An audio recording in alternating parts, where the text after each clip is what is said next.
Toyota Wigo. Magbaklas po tayo ng rack and pinion. Ayan, una kong niluwagan itong tornilyo sa may universal joint. Ayan.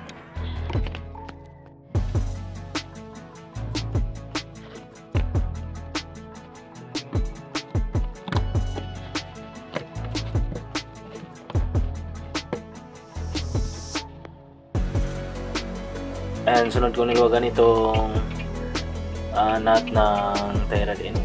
Ayan. Ginamitan ko ng 410mm back wrench.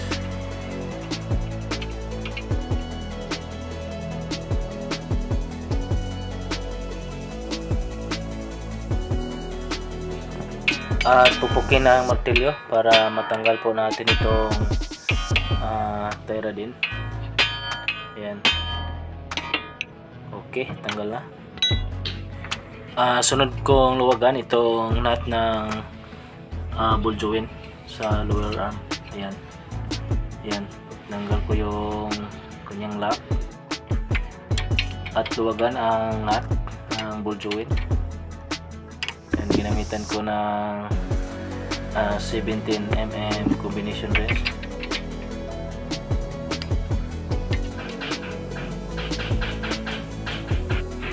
At luwagan rin natin dito sa kabilang side itong tie rod end. Ayan.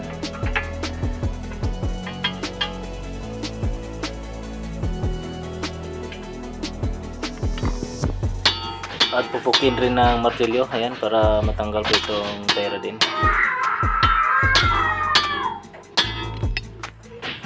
Okay, ayan, tanggal na.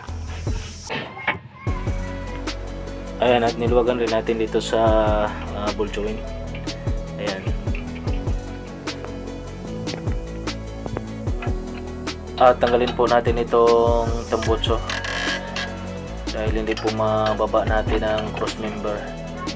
Kailangan po tanggalin ang buong cross member dahil hindi po natin matanggal ang rack and pinion ng Toyota Wigo pag hindi tanggalin pati ang cross member. Ayan. Kailangan nating luwagan po itong dalawang tornilyo ng exhaust.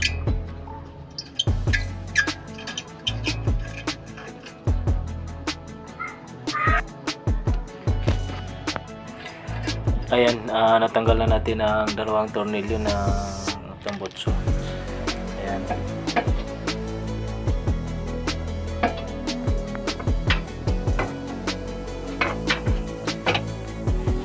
Ayan, tinanggal na natin ang nakatusok sa rubber. Ayan, para makuha po natin itong tambutso. At may rubber pa dito isa. Ayan, sa dulo. Ayan, tanggal na.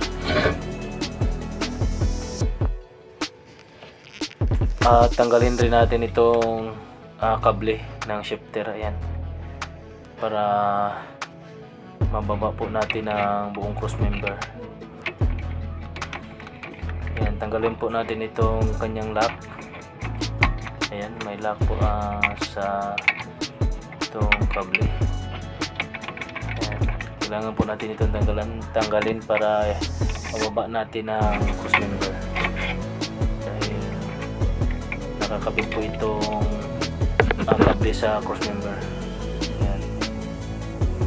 At naluwagan na rin natin itong tornilyo ng kable. Ayan. Niluwagan ko na.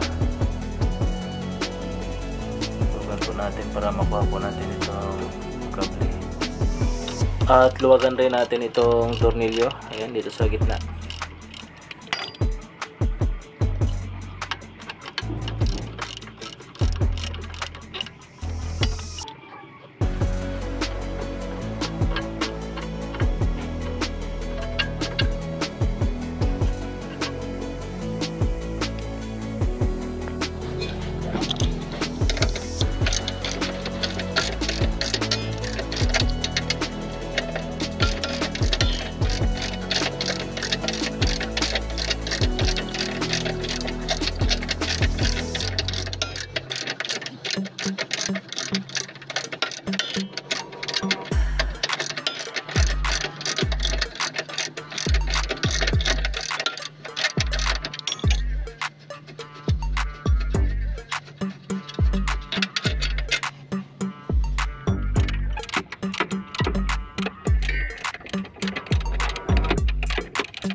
At luwagan rin natin ito dito sa kabilang side.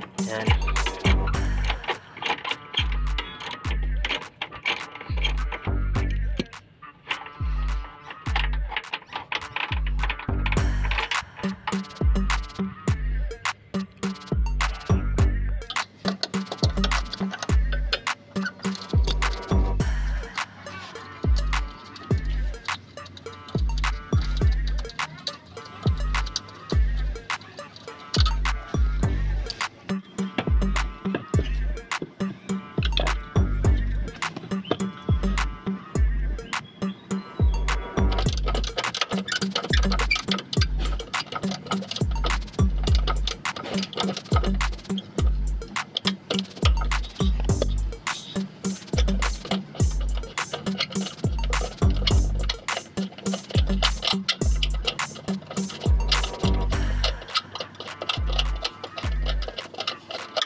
At luwagan rin natin itong nut ng stabilizer link.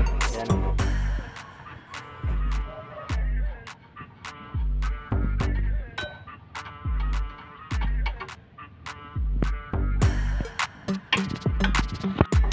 At luwagan rin natin dito sa kabilang side. Yan.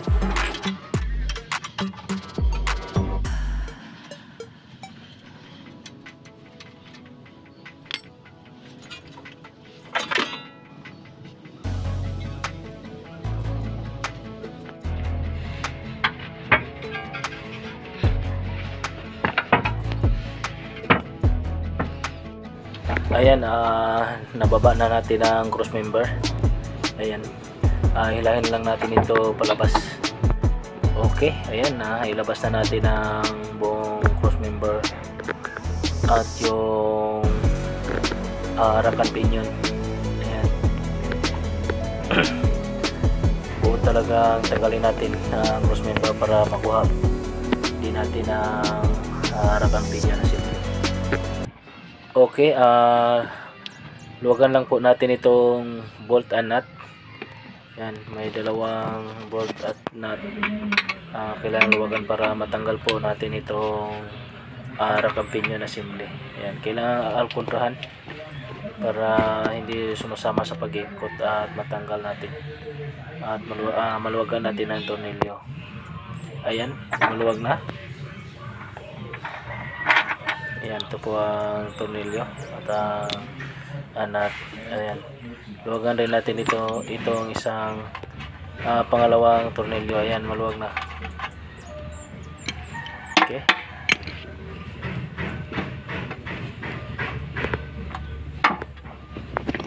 tulak lang ang tornilyo. Didumikit. Ayan.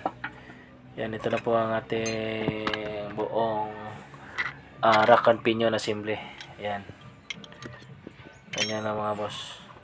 Okay mga boss. Thank you. Thank you po sa inyong panonood. God bless. Paki-subscribe. Maraming salamat.